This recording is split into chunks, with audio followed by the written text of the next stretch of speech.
네, 여러분 안녕하십니까? 1월 12일 새벽 예배 시작하겠습니다. 오늘 함께 나눌 성경 말씀은 시편 58절입니다. 58편입니다. 1절부터 11절까지 봉독해 드리겠습니다. 통치자들아 너희가 정의를 말해야 하거늘 어찌 잠잠하냐? 인자들아 너희가 올바르게 판결해야 하거늘 어찌 잠잠하냐? 아직도 너희가 중심에 악을 행하며 땅에서 너희 손으로 폭력을 달아주는도다.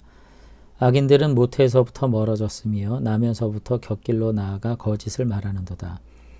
그들의 독은 뱀의 독과 같으며 그들은 귀를 막은 귀머거리 독사 같으니 술사에 홀리는 소리도 듣지 않고 능숙한 술객의 요술도 따르지 아니하는 독사루다.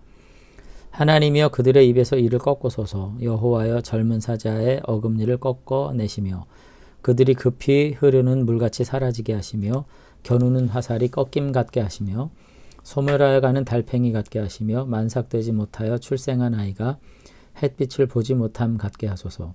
가시나무 불이 가마를 뜨겁게 하기 전에 생나무든지 불붙는 나무든지 강한 바람으로 휩쓸려 가게 하소서.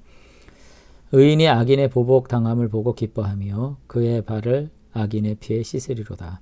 그때 사람들의 말이 진실로 의인에게 가품이 있고 진실로 땅에서 심판하시는 하나님이 계시다 하리로다. 아멘. 네, 여전히 이제 표제를 보면은 다윗의 믹담시 이렇게 되어 있습니다. 여기 지금 다윗의 어떤 그 고발 그리고 탄식 이런 것들이 이제 담겨져 있는 시편이 되겠는데요. 계속해서 뭐 56, 57장과 연관돼서 우리가 이제 생각할 수 있는 것은 뭐냐면은 여기 악인들이 계속 등장한다는 것입니다. 그런데 이것은 단순히 도덕적인 윤리적인 측면에서 악한 사람들은 이와 같이 되어야 된다 하는 어떤 객관적인 표현이라기보다는 다윗이 계속해서 상정하는 대적들이 계속 있는 거죠. 이런 대적들에 대해서 하나님께서 공의로 심판하시면 좋겠습니다. 그 공의의 심판을 통해서 나는 하나님이 살아계시다 라고 하는 내 믿음의 고백이 정말로 완전히 인정받게 되길 원합니다. 뭐 그런 시편이 되겠습니다.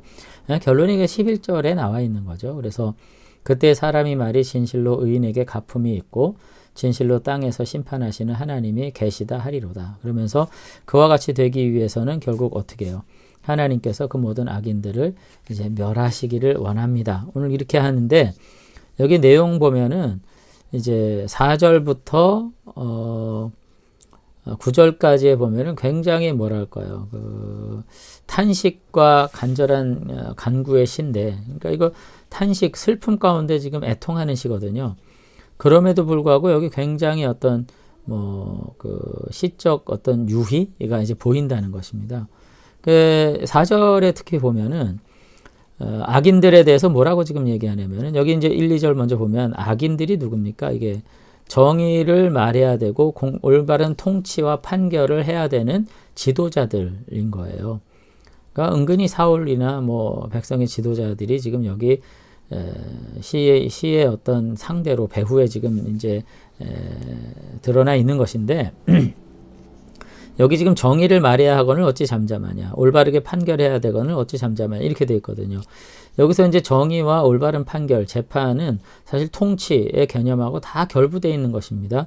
근데 우리가 생각한 것보다는 어떤 행정적인, 통치적인 측면보다는 올바른 재판의 측면에 이제 더 성경은 이야기를 하고 있는데 왜 이렇게 올바른 통치와 정의를 베풀어야 되는 것이 백성의 지도자의 가장 강력한 덕목이냐면 결국은 이 땅에 존재하는 모든 백성들은 신의 소유물, 신의 백성이고요. 왕은 그 신을 대리해서 통치하는 대리자인 것입니다. 그런 점에서 그 대리자는 그 신의 뜻에 맞게 통치해야 하고 그 신은 결국 공평하고 정의로운 분이라는 사고가 이제 히브리 시편에 있는 거죠. 결국 하나님의 공의로운 통치를 대리하는 위임받은 하나님의 종이 왕인 것이고요. 그 왕은 결국은 자신의 어떠한가 상관없이 하나님의 뜻에 따른 공정하고 정의로운 통치와 판단을 해야 되는데 문제는 그렇지가 않다는 것입니다. 왜 그래요? 당대의 모든 이방의 왕들은 자신들의 제국을 통치하는 군주였거든요. 제국의 군주로서 그가 자신의 욕망과 요구에 따라서 전제군주니까 무슨 일을 하던 백성들은 그 왕의 통치에 따를 의무와 필요가 있습니다. 그러니까 아합이 고통받은 게 그거예요. 전제 군주로서 자기가 살고 싶은데 그게 아닌 거죠. 아무리 믿음이 없고 아무리 하나님을 인정하지 않고 아무리 불의한 왕이지만 그래도 자기가 왕은 아니었던 겁니다. 아합은. 그래서 나봇의 포도원을 뺏고자 해도 나봇이 이것은 나할랍니다. 하나님이 주신 유업입니다 했을 때 뺏을 수가 없는 거예요.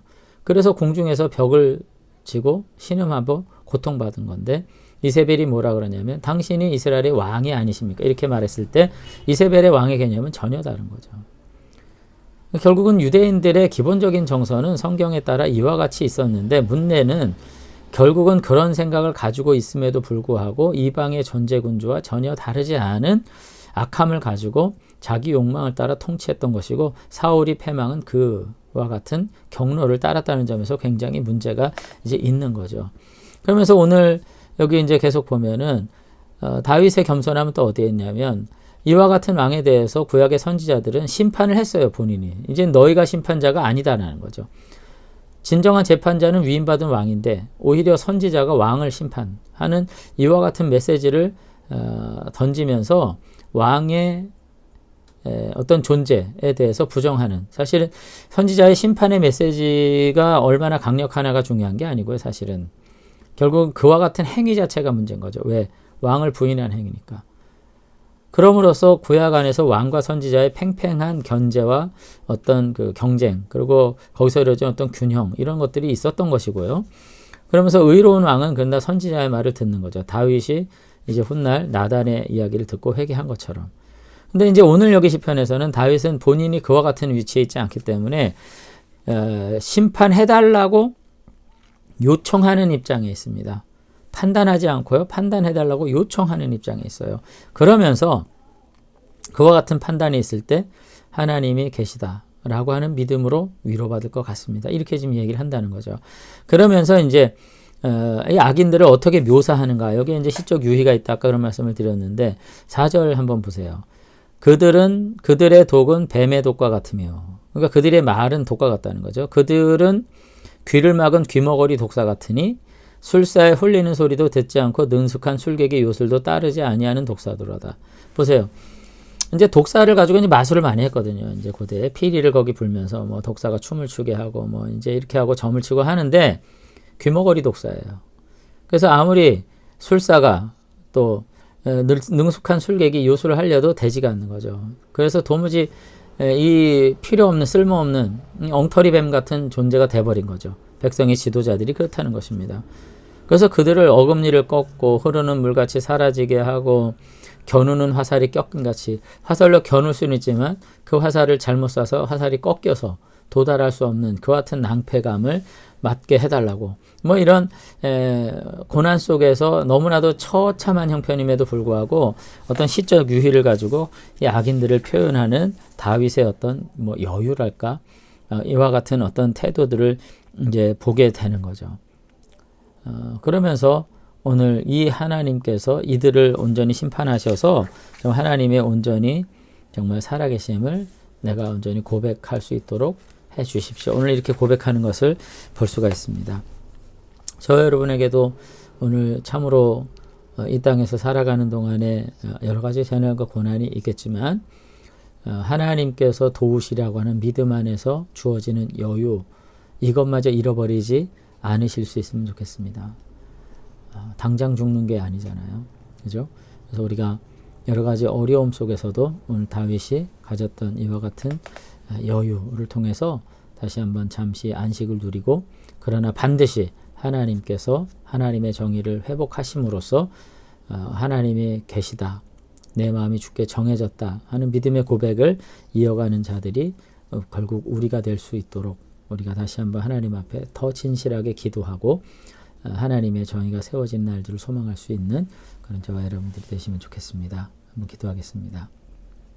하나님, 다윗이 너무나도 힘든 과정 속에서도 다시 한번 하나님의 공의를 생각하고 믿음의 고백을 따라 내가 살아가는 것이 얼마나 복된 것인가를 생각하면서 다시 한번 하나님 앞에 간구하는 모습들을 우리가 봅니다. 우리의 삶의 현장에서 우리가 다시 한번 스스로 실족하거나 무너지기 전에 아버지 하나님의 거룩한 통치로 인해서 주님의 살아계심을 우리가 고백함으로 이 땅 가운데서 참된 하나님의 백성으로 살아가게 되기를 소망합니다. 아버지 하나님 은혜 주셔서 이 믿음의 승리를 목도할 수 있도록 축복해 주시옵소서. 뿐만 아니라 오늘 잠시 우리 삶에서 정말 고난이 지속적으로 반복된다 할지라도 삶에서 가질 수 있는 여유마저도 저버리는 이와 같은 나약함 속에 살지 않게 되기를 원합니다. 오늘 다윗의 이 시적 유희를 바라보면서 잠시 주어지는 삶의 여유 안에서 다시 한번 생기를 되찾고 은혜를 누리고 다시 한번 살 소망을 누리게 되는 축복된 자녀들이 되도록 은혜 주시옵소서. 아버지 하나님께서 오늘 하루도 이와 같은 여유 속에 참된 믿음의 고백 속에 우리를 안연히 지켜주실 줄로 믿사옵고 예수님 이름으로 기도드리옵나이다. 아멘.